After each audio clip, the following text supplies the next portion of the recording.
In this video, I'm going to show you how to use variables inside pages within PowerShell Universal. So pages are drag and drop UIs that you can create directly from the PowerShell Universal admin console.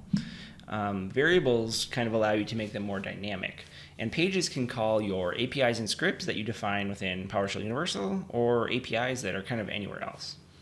So in this example, what we're going to create is a weather homepage that displays the weather for a couple different locations. First of all, we have this API endpoint here, and you can see that we have API/weather/latitude and longitude.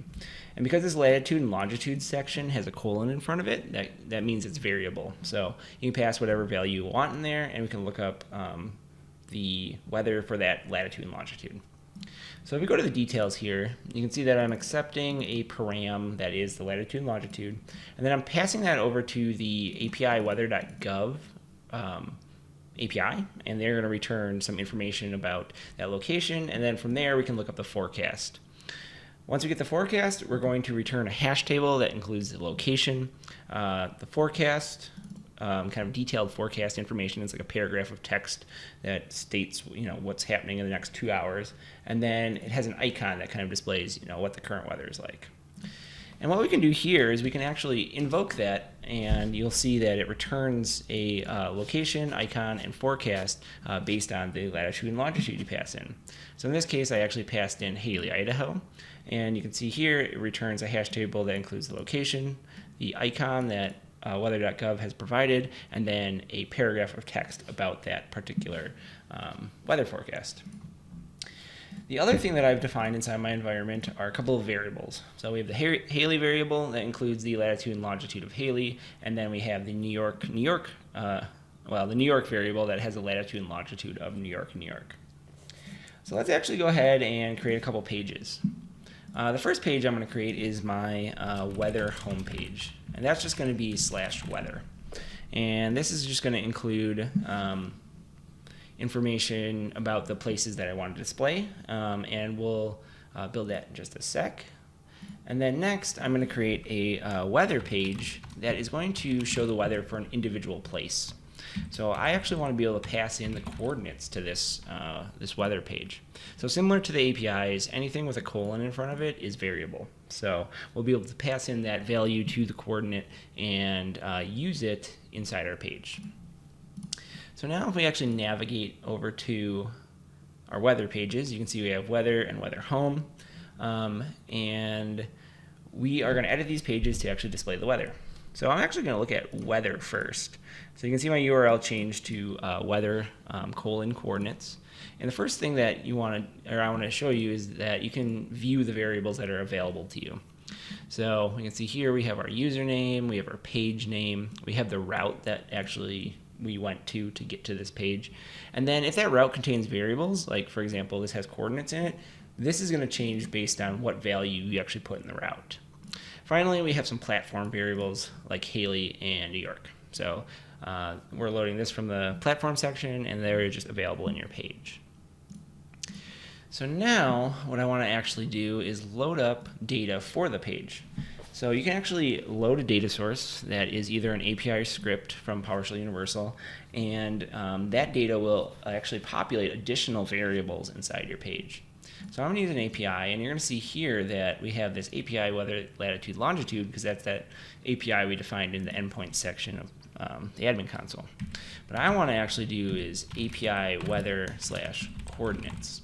So coordinates is actually coming from the this page itself, and it will change based on what coordinates you actually type in the URL.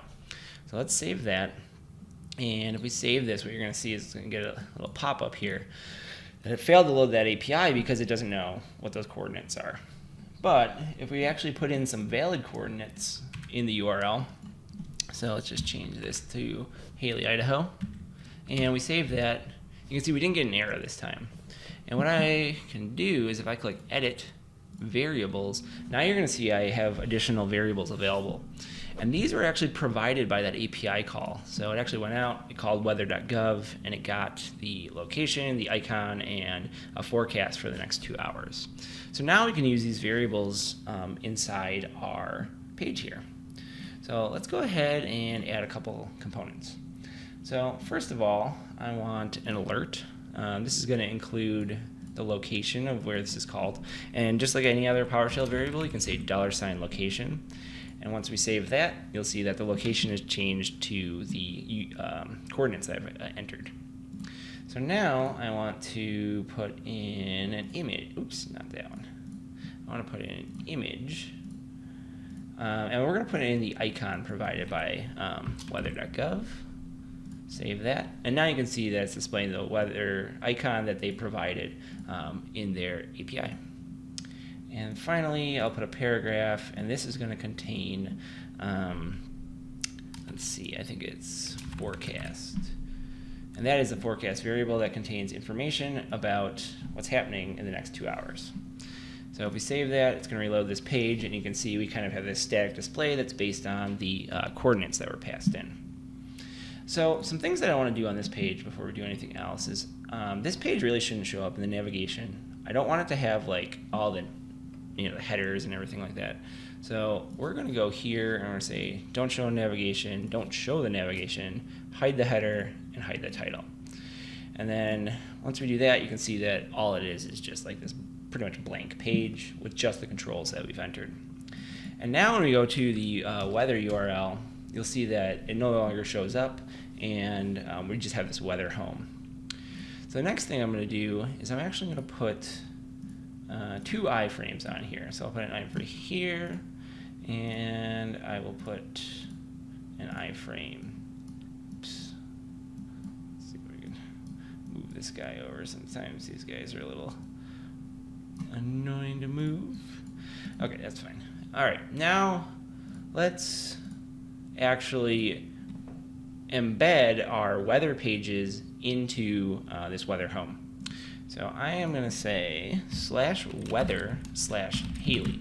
So if you recall, Haley is another variable that we stored in our platform. And if I save that, you're going to see it loads my control that has the Haley weather in it. Let's do the same thing down here. And if we do weather/New York and save that, it's going to load different weather. So you can see in New York it's partly cloudy with a low around 51 and a little rainy here in Haley. So from here we're actually using these variables from the platform to pass into our other page that then uses additional variables to generate this kind of dynamic home page. Now if I save this, you're going to see that it is a little more static. You don't have the whole editing experience. If you're not an admin user, you won't have these edit buttons, so those will go away.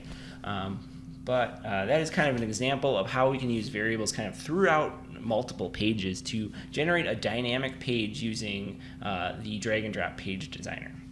So in this video, we looked at how to use variables throughout your page designer experience here to create dynamic pages based on data that you're receiving from APIs inside your PowerShell Universal instance.